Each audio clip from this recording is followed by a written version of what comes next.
Hi all, happy spring. I'm excited to share this one with you. It starts with a quote.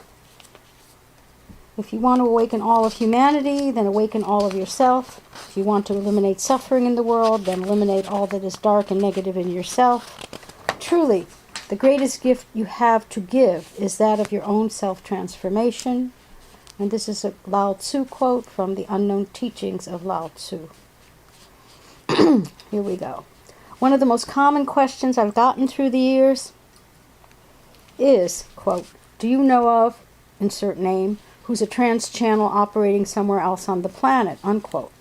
And I've always responded, quote, never heard of them, but lighthouses ideally need to be spread out to do their jobs well, unquote. But now, with the catalyst of everything globally appearing darker, more and more of us want to raise our game to make a greater difference. So for those of us who are ready to claim our divine birthright to become channels of the light, it behooves us to choose to become a lighthouse as one of our new spiritual vocations.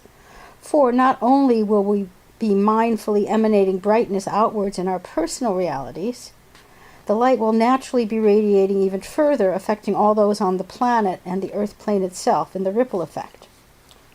Since we all have equal access to an infinite supply of divine energy, aka Source, the Tao, the universe, etc., and since we're all microcosms of the macrocosm, by becoming lighthouses, we're not only accessing this ultimate renewable energy source within, but we're also mirroring an external manifestation of a never-ending supply of solar power as our primary energy source here on Earth. Yay! Please note that we can only operate from our lighthouse capabilities to the degree that our vertical channels are open energetically, emotionally, and mentally. Consequently, it is incumbent on us to do the inner dissolving work to become unobstructed. As our vertical channels become more crystal clear, so too does that which is obstructed externally become open to more light as well. For those of you who feel called to step into your lighthouse potentials and wish for some guidance, the essential tools you'll need to get started are in my 1-hour psychic empowerment session. And there's a link to it. It's included with the session are the 2 Taoist MP3s that I teach, standing Qigong and the sitting practice.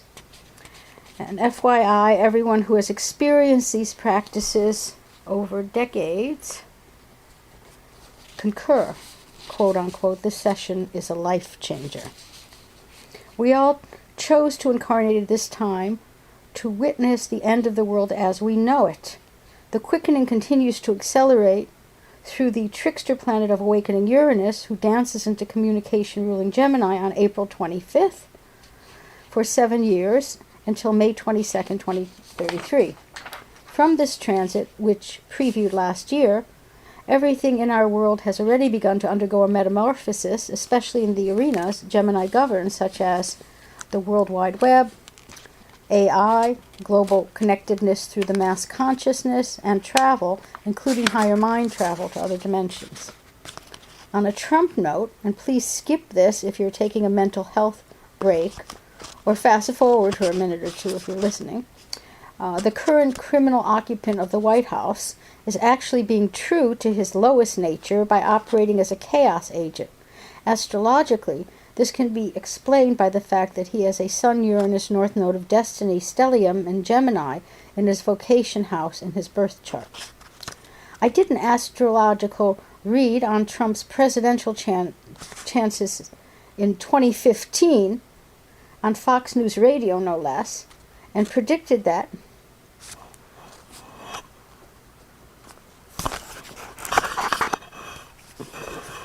one moment, I knocked the recorder over, sorry. And believe it or not, and predicted that if all his sexual secrets came out, he couldn't win, unquote. In parentheses, better late than never, smiley. When Uranus enters Gemini on April 25th, it kicks off a countdown to his demise. And while there has been glimmers in the last year with mini strokes as Uranus did a trial run by tiptoeing in and out of Gemini, There's a good probability with this transit of his head exploding from a catastrophic stroke or something much more totally unexpected, courtesy of the trickster. But Tom Piss, it won't hit his natal Uranus exactly, fully activating his stellium in Gemini until August 15th, 2029. Frowny face. Which could very well be the final end of the world as he knows it, ... But he won't feel fine. It's high time to prepare our minds, if we haven't fully already, for the disintegration of external structures being fast-tracked with planetary astrological whacks to the head, cosmic curveballs, and galactic gobsmacks. All to keep us flexible in the flow and mindfully fully alive in the present moment. I wrote in my last newsletter in December that, quote, the very rare Saturn-Neptune conjunction at 0 Aries on February 20th offers us the vision of dreaming a new world into being while simultaneously witnessing the dissolution of the old like a sandcastle washed away by the tide. But as to how this major transit will manifest for each of us personally and globally, this will be our February surprise, unquote. And for more, there's a link to my last newsletter, which you can also find on YouTube, entitled 2026 As the Tide Begins to Turn, the Quickening Phase 4 is upping our game to ride the cosmic wave. While I did envision in this last newsletter that the tide was turning towards the light, I didn't necessarily preclude the probability that this tide would be simultaneously arising in the undertow aftermath of a tsunami of destruction. However, if the present times of chaos and devastation of the old, outmoded structures leads us to a global reliance on solar power, healthcare for all, and the falling away once again of racist and fascist regimes, is this good news or bad news? Previous examples historically of this good news, bad news continuum in this plane of duality have included the Civil War leading to the emancipation of slaves, and China invading Tibet, spreading Tibetan Buddhist teachings globally. For some more good news on this timeline, the fall of the Roman Empire took centuries before the barbarians at the gates fully took over.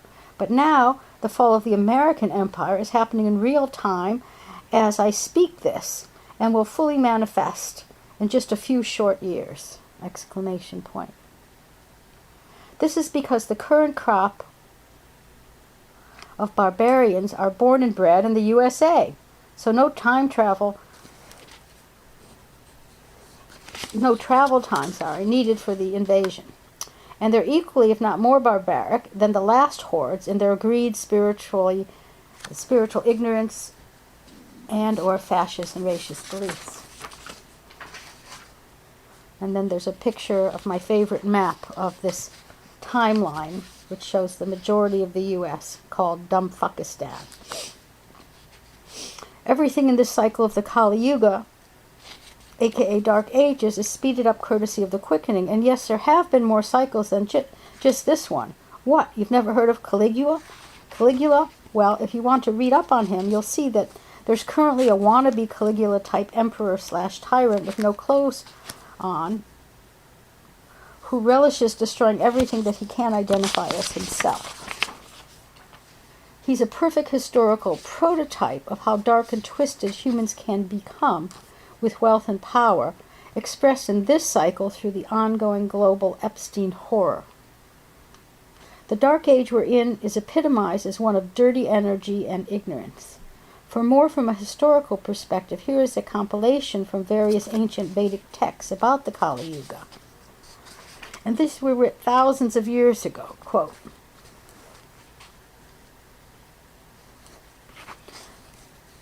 people slide further down the path of dishonesty, with virtue being of little value. Passions become uncontrollable as unrestrained sexual indulgences and manipulations run through society.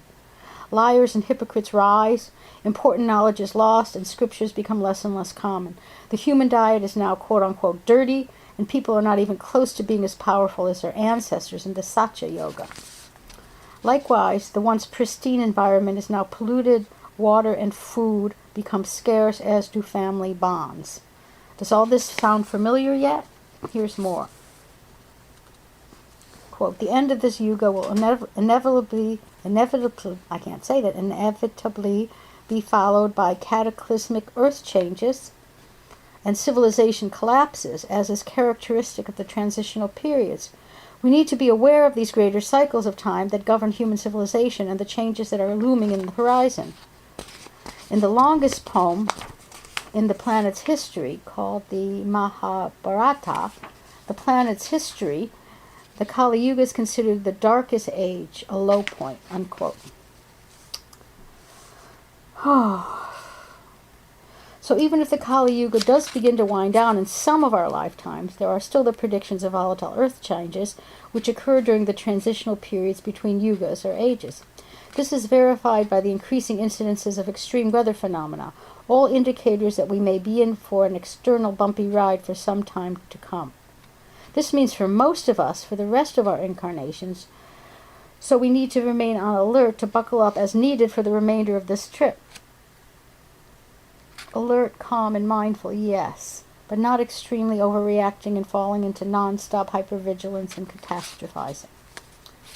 In 10 years, we may actually look back at this period, even with all the upsets and instability going on, as a relatively peaceful calm before the storm of more extreme and perhaps irreversible climate changes.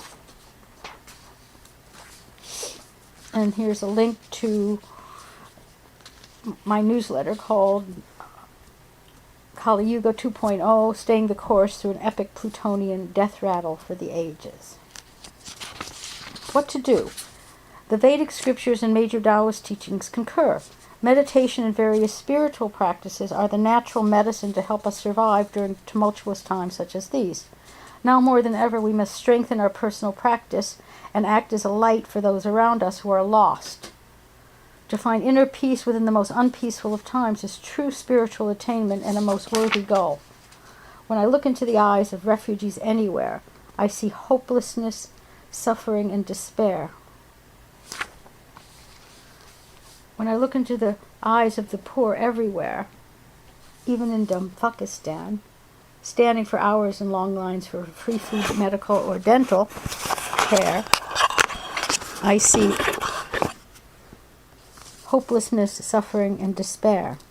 And believe it or not, when I've looked into the eyes of my clients, the ones that are the most unhappy and dissatisfied are the billionaires and supermodels. Why is this? Because no matter how much cash and how many prizes they accumulate externally, that can still never fill the inner black hole or void that can only be filled by something spiritual and infinite. Their greatest fear is that if they lost their money or beauty, nobody would love them just for themselves. And since they instinctually know that their external gains are all relative and ephemeral and could possibly disappear in any moment, but will certainly all fall away in time, they live in terror of this ultimate outcome. And the lesson? That all pain and suffering feels the same from the inside, and that the only spiritual solution is to cultivate compassion for suffering in all forms, whether it be our own or the ignorant, asleep, or mentally ill. And here is the Bodhisattva vow. Beings are numberless. I vow to awaken with them. Delusions are inexhaustible. I vow to transform them. Reality is boundless. I vow to perceive it. The awakening way is unsurpassable. I vow to embody it. And a quote by Tolstoy, quote, "There is something in the human spirit that will survive and prevail. There is a tiny and brilliant light burning in the heart of man that will not go out no matter how dark the world becomes," unquote. Here are some of my soul-level resolutions for gaining as much heart-mind wisdom as possible from the lessons of this particular dark age. 1. I'm exercising patience as events unfold, since there may be FGOs, aka fucking growth opportunities, yet to be revealed, especially in such dark nights of our collective soul, and smile. ... and smile. 2. I'm enjoying the ride today even more by acting as if each day is my last, and ... and smile. By the way, a smile keeps the central channel open. Yes.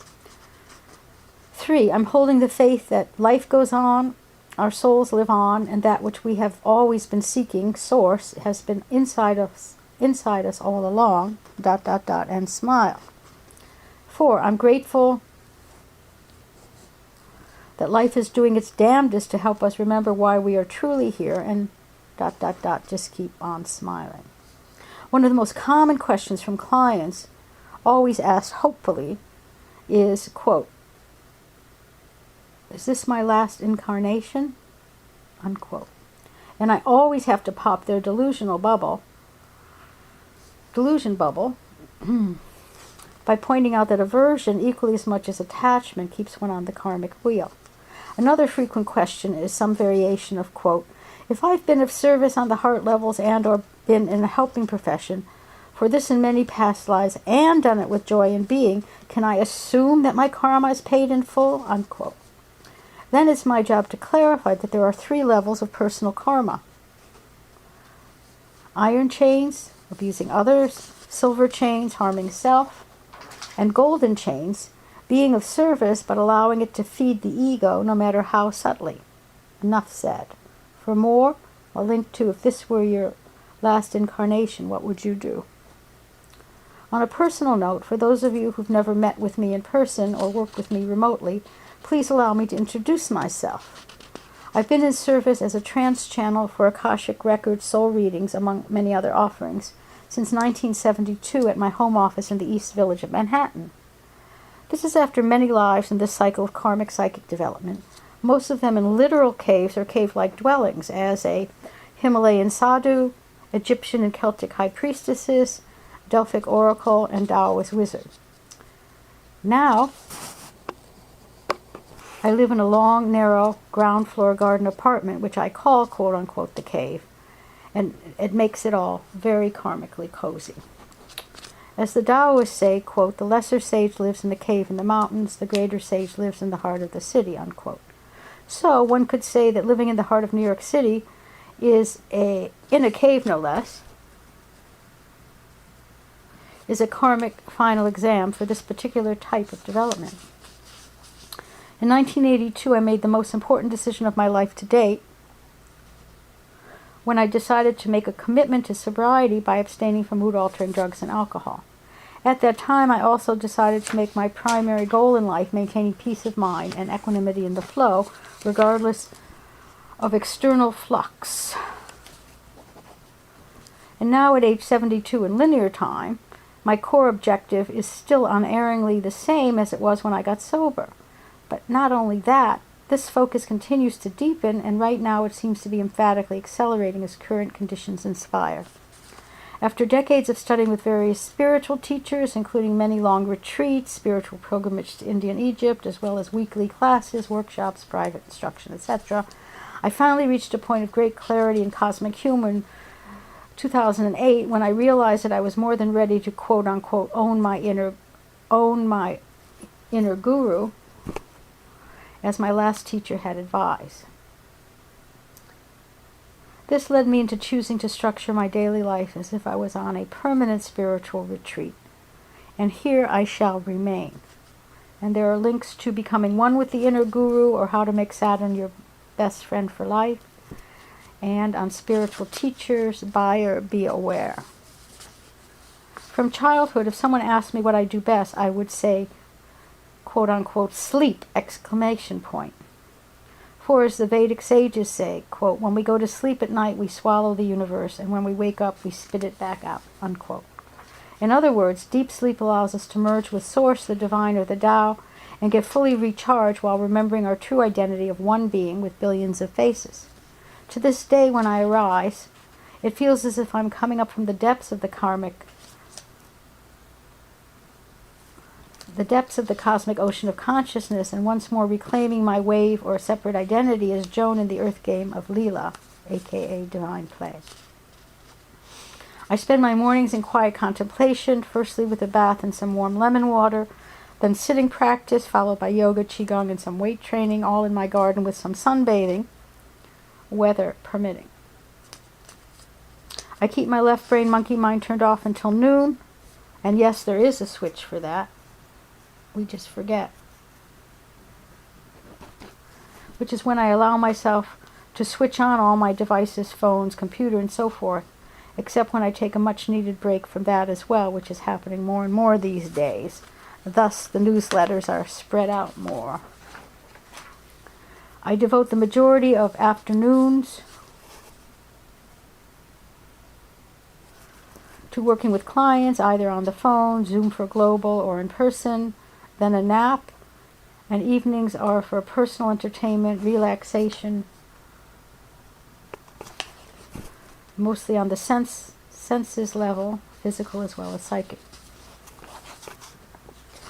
I used to work evenings as well, but now that I am semi-retired, I only work part-time and only choose to do ongoing work with those I prefer, as I finally recovered from being a people pleaser. Consequently, for the past few years, I've settled into being on a mostly blissful permanent vacay without hardly ever leaving the cave, although I do go on trips in nature seasonally to recharge. Just recently,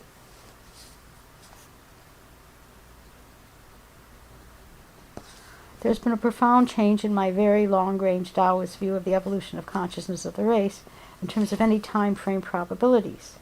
I've moved from great expectations to diminished expectations to no expectations.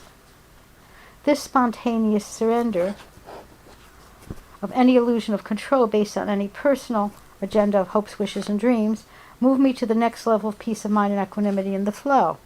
It allows me to appreciate what is just the way it is, with faith in the unfoldment of the divine plan for the highest good of all souls, with not a clue as to the how, why, or when. What a relief.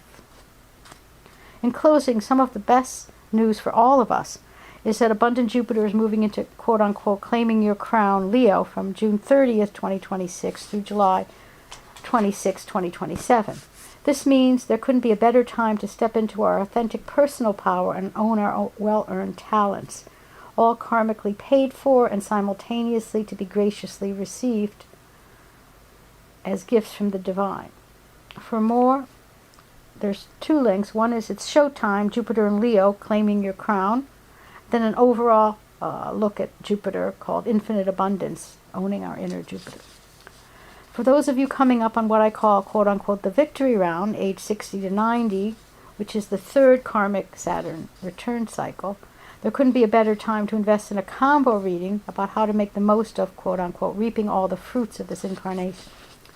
This is especially so since in our karmic cellular memory we don't have access to enough wisdom from racial or personal past lives of living up till 100 and beyond. So it's a whole new frontier and adventure in consciousness. Here's an excerpt on this topic from the article, Why Is This Happening to Me? Body Karma Explained. Quote, lastly, let's look at aging gracefully. Did you know that over 50% of the human race that have ever lived to be over 65 are presently alive on the earth today?